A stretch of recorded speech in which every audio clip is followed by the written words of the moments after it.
Three, two, one. Okay, hey guys, we're recording. So, again, if you're watching, this is the newly revamped Ambw channel. So, I know we've done a lot of these interviews before, but we're sort of, rebooting the channel. So this will be, I guess, officially the third interview that I'm doing. But joining me today is my guest, and as customary on this channel, I always like to let my guests introduce themselves and talk about themselves for a little bit. So, why don't you do that really quickly? All right. Hi, I'm Kai Von Doom. I'm a stand-up comedian from Rochester, New York. Been doing comedy for about 5 years now.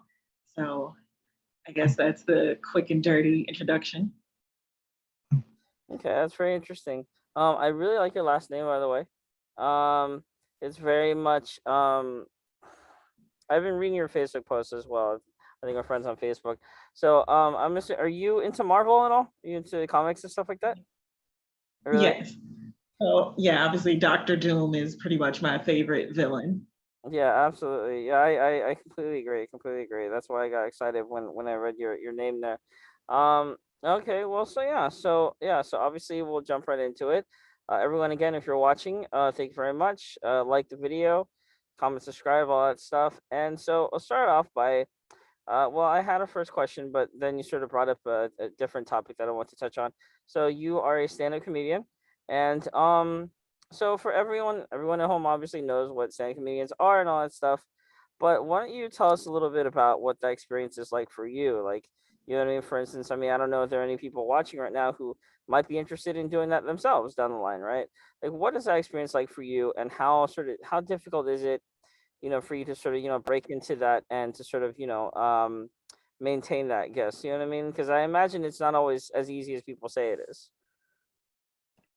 A lot of people think as long as you're funny, you can do it. And it's hard because there's different levels to being funny. Some people are really good at making memes or being funny on Facebook, and they think that'll translate to being on stage, but it doesn't. You have to have stage presence. You have to be able to tell a story in a really short amount of time. When you first start out, you're doing like 3 4 minutes of stage time, and that goes by quick. And it took about 4 years for me to get to just at the point where I guess I'm Rochester famous, where people in my hometown know who I am, but I'm not like, so it's, I get recognized all the time, and it's weird because I still have a day job. Well, yeah, I mean, I've never, I don't have that much exposure to that, like, because I'm originally from LA, so I guess I should have more exposure to it. But I've only met, like, throughout my whole lifetime, I've met like a couple of people who, one is I guess, she's somewhat successful. She's booked a lot of gigs. I haven't talked to her in a while, but last time I talked to her, she was doing that. And so, I know a lot of people who have thought about doing that, and I know a lot of people who have thought about doing that, and they're, in my opinion, no offense, no shade, but like, they're not the funniest people. I know a lot of people who are just more naturally funny, who I think would make good stand-up comedians. But like, when you ask them, is that something you would ever be interested in trying out? They're like, no, not really. It's just not really for me. I have stage fright. So, what is that like for you? Like, have you ever encountered like stage fright before? Any sort of nerves getting up on stage in front of other people? So for the first year I was doing this, I was petrified to get on stage. Once you get that first laugh, it kind of goes away. But what people don't realize is that a lot of people don't laugh even when they find something funny. Especially if you're the first comic in the lineup, they don't want to be the first ones to laugh or the first ones to make a scene, I guess. So people will just kind of smile when they watch you, not realizing we can't see that from the stage. So not having that immediate feedback makes it terrifying. Yeah, yeah, absolutely. I don't think, yeah, I mean, for me personally, I'm not like entertainer of any kind. So even like going on camera and stuff like that, doing this kind of stuff is a little bit nerve-wracking. You get used to it, but it's something I definitely feel like it's not for everyone necessarily in that regard. So kudos to you for having the whole guts to do that. Um, okay.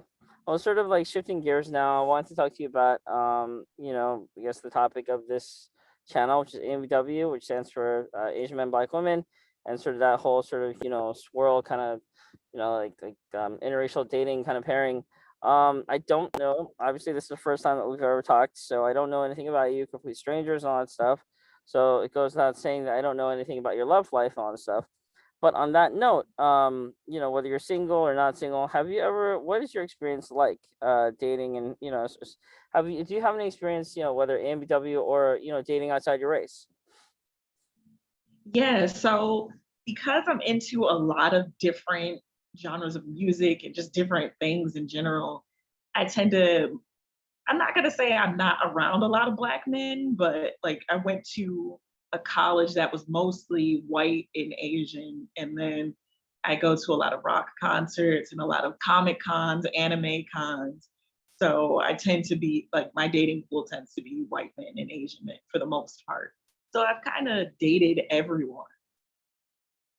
Okay, that's interesting. I've personally, I don't think I've ever brought this up in this channel, but I've heard of a lot of especially, well, not like especially, like basically only from non-Asian women, whether or not they've, you know if you ask them, have you ever dated Asian man before, they're usually like, yeah, dated a lot of Asian guys, dated a lot of white guys. And I've never really put two and two together. Now I don't know if there's some sort of um like unofficial kind of like correlation between those two, like Asian men and white men, because I've been told that there are, right, that like non-Asian women who have dated more Asian men, more than one, usually also also have an attraction to dating white men as well. And I don't know if there are any sort of parallels between that. I don't know if you understand what I'm saying, but do you get what I'm trying to get at? And if so, like, could you explain it a little bit?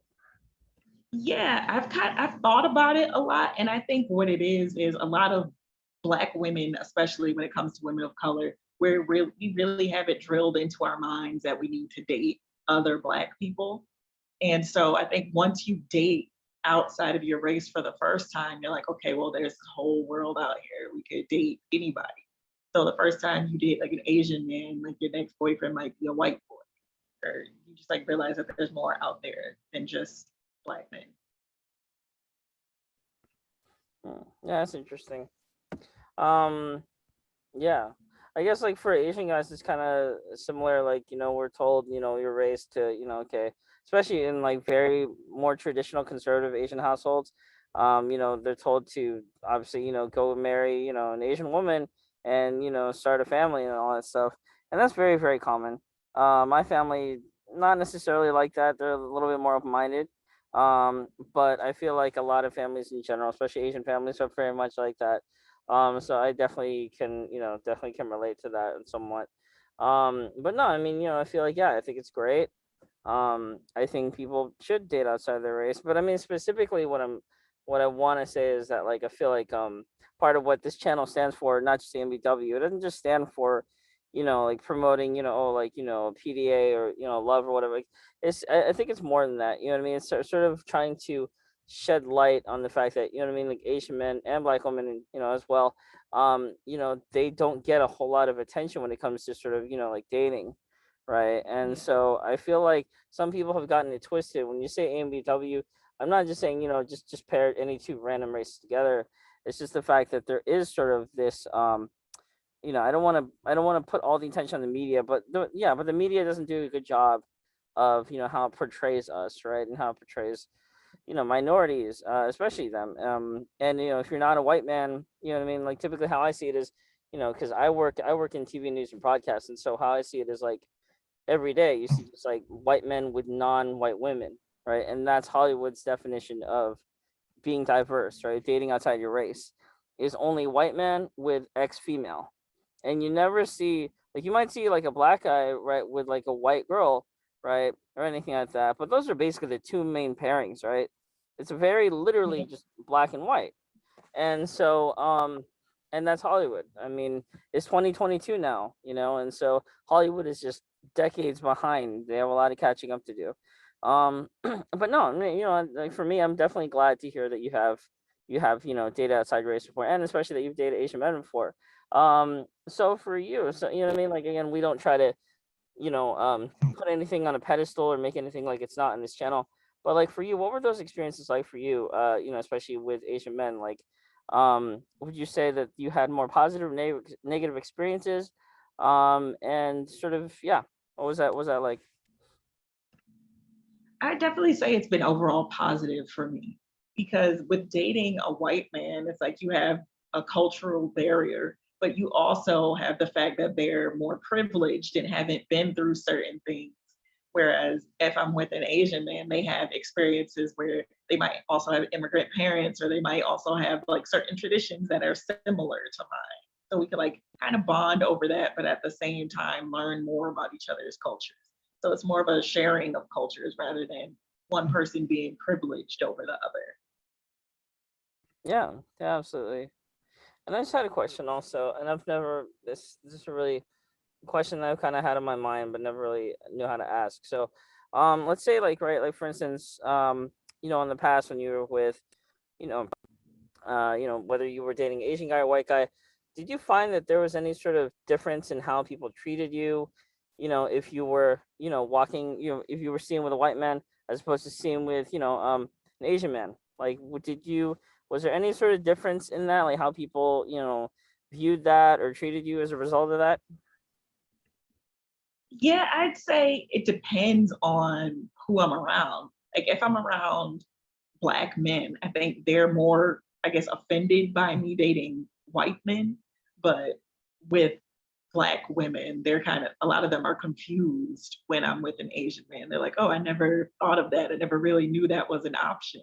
Because, like you said, people tend to view things as black or white. They think those are the only options out Yeah, yeah, absolutely. I think I've said that sort of like variations of that a lot in this channel before. It's just kind of bizarre to me that a lot of people still think that way. But no,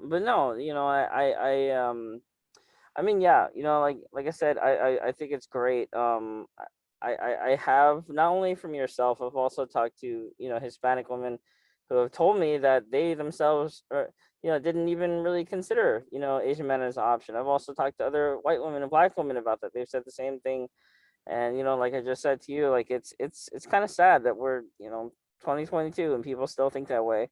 Even though there are songs and there are movies, telling you, oh, be more open minded and love is love. But I think really the problem is to a lot of people, love is love really translates to you know white or black or or basically nothing in between.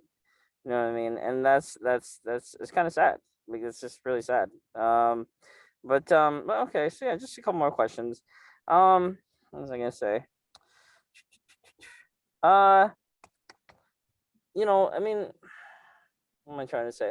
Okay, so I kind of want to try to condense this because I don't want to ramble on, but I do want to say that obviously when people say race doesn't matter, um, I guess taking that on a more kind of superficial level, right? And sort of just condensing what I've just been talking about for the past few minutes or so.